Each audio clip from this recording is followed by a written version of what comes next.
If your body feels off, there can be a lot of uncertainty about what to do, where to start, and who to go see. On this week's episode of the Exercise is Health podcast, we want to give you our opinion of where it makes sense for most people to start. We're going to cue our introduction and dive right into this conversation.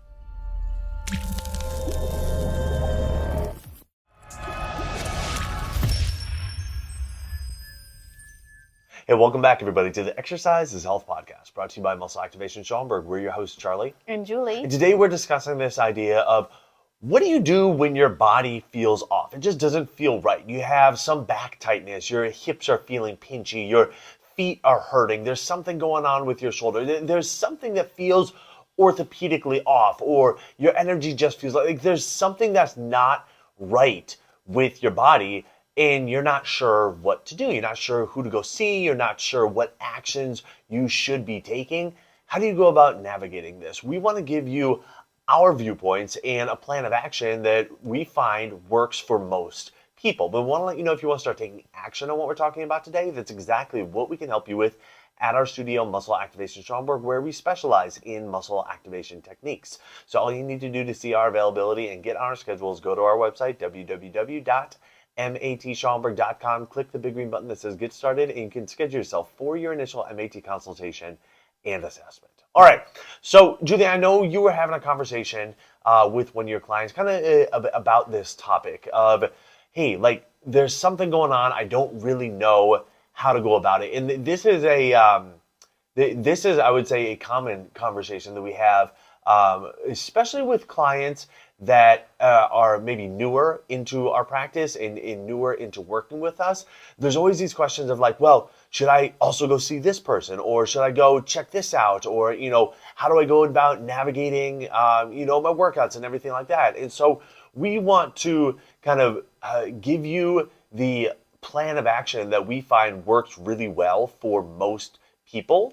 And so if you find yourself in a similar situation, you can be like, all right, well, for most people, this is a really good plan of action, so I'm going to start in on that. You're right, Charlie. This is such a common topic, and it's when people feel like they're not quite sure what to do or what the next step should be for their body, and they're like, I know something needs to be addressed. And the biggest thing to know is that most people that are pursuing maybe our practice or something that is very specific, like what we do, is that they are also usually of the age where their bodies are naturally declining. They're naturally getting weaker, which means that you are over the age of 30. Congratulations. That's a lot of people, right? So you're over the age of 30. So here's the choice, is that a lot of people spend a lot of time researching, collecting data, collecting information, asking a million people, asking their friends, spending time, weeks, months, years, trying to fully understand what might be going on with their body, meanwhile taking zero action. The big problem here is not that you're trying to understand your problem, not trying to understand other offerings that are out there or what they can be doing for their body. The big problem that people don't realize is happening is they are not taking action. Okay? Because they're hoping to take the most perfect action that all it will be is one step, right? And that is almost never the case, because our bodies are these complex systems. So here's the thing. If you're over the age of 30, you're not taking action on something with your body, or not taking care of your body because you're not quite exactly sure about what's going on in your hip, or you're not quite exactly sure what's going on in your upper back, or whatever is bothering you, your body meanwhile is getting worse. And that issue is getting worse because we know that after the age of 30, or whatever age that is for you, approximately 30 for most people, 30, 35, somewhere in there, your body naturally declines, meaning your muscles get weaker, meaning the bones of your body are getting weaker, meaning your neural connectivity is getting worse. So all these systems of your body need input. They need stimulus in order to stay healthy, well-connected, functioning properly. Otherwise, your body's like, well, you ain't using it, let's lose it, right? And so knowing that, hey, I might not know the perfect step, but let's take a step. And that's the biggest thing that Charlie and I will talk to, especially when people really get in their heads about, like, almost like a circular conversation about taking a step forward in their physical health, is like, hey, let's take one step so that way we can start counteracting this, my body's naturally getting worse without me doing any action. So let's start taking some action. Yeah, Julie, those are really great points because you're absolutely right. Like there's an unspoken belief that by collecting information, we're doing something that will just allow us to maintain where we're at. It's like, okay, well, by me researching the doctors and the options and the procedures and watching the YouTube videos and everything like that, my biology is just put on pause. Like nothing is changing in my body because I'm collecting all this data and or all this information, I should say. And when you say it like that, when I say it like that, it sounds utterly ridiculous. To just be completely blunt, it sounds utterly ridiculous to think, oh yeah, well, if I just keep collecting this information, like my body's just going to stay the same until I am ready to act on it. Like we know that's not true, okay? But I think there's also a fear of, well, if I take the wrong action, I'm going to end up worse. And sure, there certainly is always a risk of that to some degree. Whether it's more of a risk in our heads than it is in actuality is a separate conversation, okay? But there's always going to be a risk of that, all right? But we also know with 100% certainty that not doing anything is not even just a risk, it is a guaranteed you're going to get worse. It is a guaranteed you are going to get weaker. It is a guaranteed you are going to become less physically conditioned. 100% across the board. Nobody says, oh yeah, you know what, I've just spent the last 6 months not working out and I got stronger because of it. I just spent the last 6 months not doing any cardio because I was researching it and it turns out I'm more physically fit now than I was before. That doesn't happen, okay? So on the one hand, we absolutely do not want to do something that ultimately ends up making us worse. And so that's the thing that I think a lot of people fear is like, well, I don't want to do this and then I end up worse because of it. And the truth of the matter is, by not doing anything, you are guaranteeing that you end up worse. And that I think for most people is a truth that we try to overlook, try to look past, try to not accept as like, I can't be in that place yet in my life when, if I don't do anything, I'll just get weaker and get less conditioned. It's like, okay, well, if you take 3 months off of working out, do you think you're going to be more fit? Then you know that you need to do something in order to at least maintain where you're at. Okay, so how does this come into play? Because we can at least, if you can be at least in step with us with this conversation so far of like, all right, I don't really know what to do, and my comfort place is collecting a bunch of information and making it feel like I'm doing something, but okay, you're right, like that's not actually pausing my biology. Like physiologically, my body is getting worse off with every passing day that I'm not, trying to build my strength, trying to build my cardiovascular fitness, everything like that. Then the place that we recommend people starting is with exercise. Like just start exercising. And if in your mind you immediately jump to the conclusion of, or the response of, well, I would get hurt doing that. It's like, okay, well then we need to redefine what exercise means to you, and we need to recalibrate how you are doing your exercise.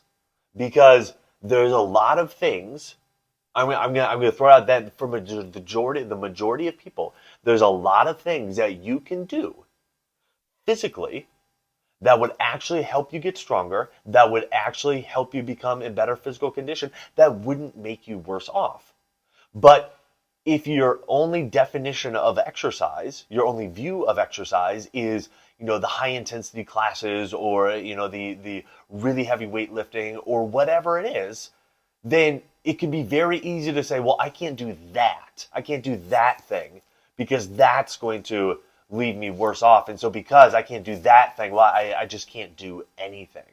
And we want to encourage you to break your mindset out of that belief and expand your thinking in terms of what exercise could be and what exercise could look like in your life.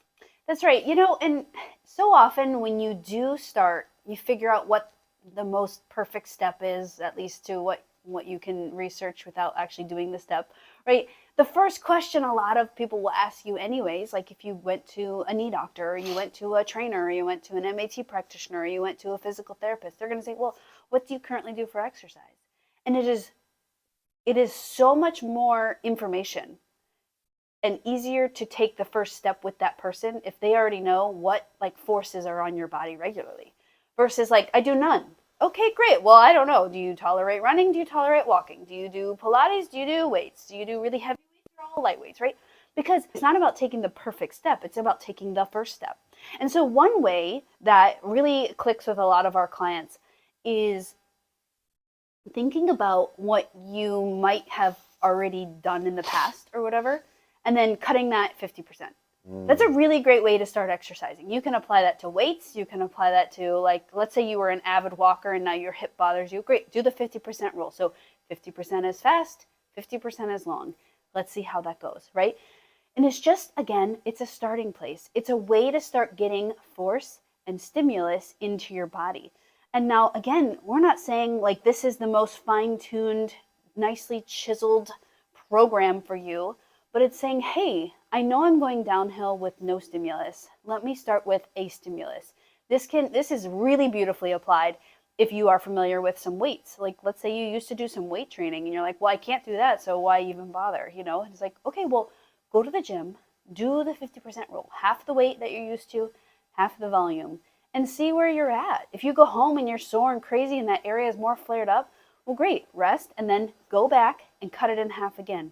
Because we need to get that big green check so that you can start progressing. You can't progress if you don't know where if you don't have like a first step to work off of, right? And so making sure that you leave that place of over analysis and over research and move into a place of action, because that's when you're going to really start collecting data on yourself. And in the end, you have to be exercising to be healthy. And if you have an orthopedic issue, you definitely need to be exercising because it's the muscles and the nervous input into that area that's going to keep that joint healthy, even if nothing physically changes about that joint. A lot of people are going off of feelings anyways, like it feels painful. Well, we know that when people exercise, they feel less painful, And so that's really cool. You can start doing all that stuff, and that'll promote a healing environment in that area while you continue to figure out what's the right or just the next step to take. Yeah, and that's exactly right, Julie. And what I love about the idea of like, hey, just start at 50% of what you were doing before is if it's not agreeable to your body, you're going to find out right away. You're going to find out right away. It's highly unlikely that by doing 50% of the volume or intensity or duration, that it's going to take, a day or two for you to figure out, like, oh yeah, I did this workout, it felt like it was at, 50%, felt like it was really light. And then it wasn't until the next day that it's like, no, usually when you scale back that much, then if something is still off, you're going to know like right then and there. It's usually, you don't find out until the next day, if something feels, if something was too much. Usually when you are kind of pushing closer to your uppermost limit. But if you know where you were last at and you scale that back by 50%, it is highly likely, unless it's been like years since you've done something, then it's highly likely that you're going to at least be in the ballpark of what might be reasonable for you right now.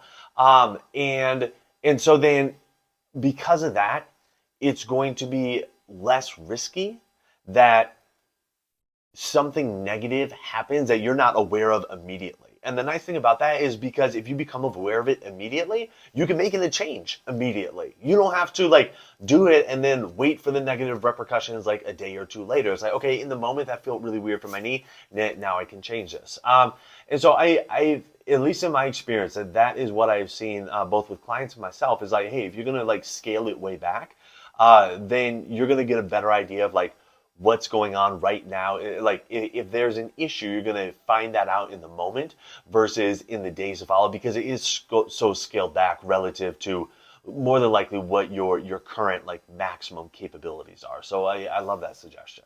Yeah, and when you think about going 50%, that's usually enough that you're going to underdo it for most people. So if you think about it, like there's three outcomes from starting to exercise, right? You could completely overdo it. You could nail it and get it like so perfect. We're like, wow, that was challenging, but it wasn't overtaxing, and my shoulder feels better. Like you could just perfectly nail it. Or you could understimulate the area, meaning you didn't do enough. You did something, but you didn't do enough to actually like encourage things to move in the right direction. And honestly, for the first couple workouts or while you're getting reused to taking that first step back into exercise, it's really a great idea to stay in that under place. And some people that are like, well, I think like the human brain is like, well, is that even doing anything? Well, it's like, okay, we don't want to overdo it. It's unlikely we're going to nail it because we're all confused, right? You're doing so much research, you don't know what's the right amount. So let's underdo it for a while, right? And get used to slowly inching towards what we would call like, I nailed it, right? This workout is feeling so good on my joints. It makes me feel energized. It makes me feel more connected. I have more range of motion. I'm more flexible. So when we have clients coming in for sessions, that's what we're kind of doing. Like our first workout, I used to have this really big fear that like people would be like, well, that was silly. We didn't really do anything. And, is this even going to be impactful? I'm like, that's the point. We're just trying to find one step that is like, I can give you a big green check and say, yeah, you can do that. Now we can take the next step, right? But if you overshoot it, then you don't know how far do I have to scale back. So always think about it like that. We're doing one little baby step at a time. And if you can do one step and check it off, then that is that's amazing progress from where you were of no action, right? And then you can just take that next step. And that might look like slowly increasing your volume, slowly increasing your time, slowly increasing the amount of weight you pick up, right? All of those are things that you can progress. But it really does matter to know like, okay, at least I'm doing something. I took that first action step. I took that first baby step. So always aim for like, if I'm undershooting it, great. And I'm going towards nailing it, right? Eventually. And some people need professional help for that, and that's okay. And some people don't, and that's okay too. But if you are struggling with like, what am I going to do? I know my body's not perfect, but I know I need to start taking action.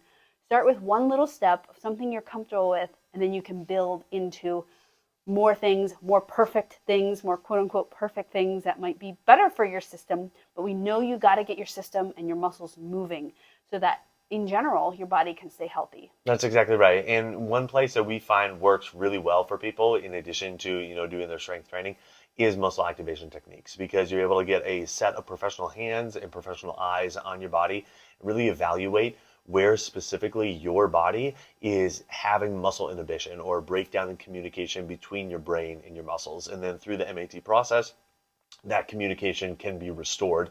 And then you can go into your workouts with more confidence, feeling stronger, feeling like your body is more mobile, and you're better connected to your muscles. And so when you go and you do your workout that's at 50%, again, you can just be more confident that like, yeah, okay, my body can tolerate it. My body can handle it. So if that is something that you're interested in experiencing for yourself, that's exactly what we can help you with at our studio, Muscle Activation Schaumburg, where we specialize in muscle activation techniques. So all you need to do to see our availability and get on our schedule is go to our website, www.matschaumburg.com. Click the big green button that says Get Started, and you can schedule yourself for your initial MAT consultation and assessment. Well, thank you so much for joining us, everybody. We always appreciate your time and attention, your ears on Apple Podcasts and Spotify, and your eyes on YouTube, wherever you consume our content. If you wouldn't mind leaving us a rating and review, it means the world to us when you do. We are wishing you a fantastic week, and we'll talk with you all next week. This podcast is for information purposes only. The statements and views on this podcast are not medical advice.